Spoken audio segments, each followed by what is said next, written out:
പ്രധാനമന്ത്രി നരേന്ദ്രമോദിയുടെ സന്ദർശനത്തിന് പിന്നാലെ ഇന്ത്യയിലെ കനത്ത നികുതി ഘടനയ്ക്കെതിരെ കടുത്ത വിമർശനം ഉന്നയിച്ച അമേരിക്കൻ പ്രസിഡന്റ് ഡൊണാൾഡ് ട്രംപ്. ലോകത്തിലെ ഏറ്റവും ഉയർന്ന നികുതി ചുമത്തുന്ന രാജ്യമാണ് ഇന്ത്യയെന്നും അമേരിക്കയ്ക്ക് ഇന്ത്യൻ വിപണിയിലേക്ക് കടക്കാനാകാത്തതിന് കാരണം ഉയർന്ന നികുതിയാണെന്നും ട്രംപ് വിമർശിച്ചു.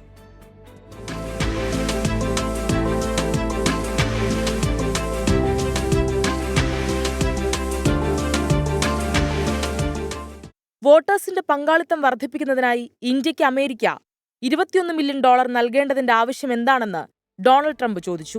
ഇന്ത്യയുടെ കൈവശം ധാരാളം പണമുണ്ടെന്നും അമേരിക്ക ഇന്ത്യയിലെ വോട്ടർ പങ്കാളിത്തം വർദ്ധിപ്പിക്കാൻ ധനസഹായം നൽകേണ്ട ആവശ്യമില്ലെന്നും ട്രംപ് പറഞ്ഞു.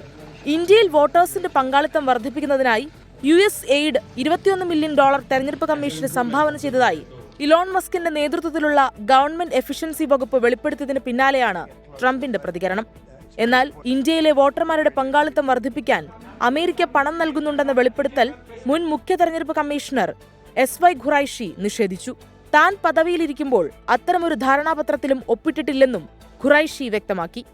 International desk 24.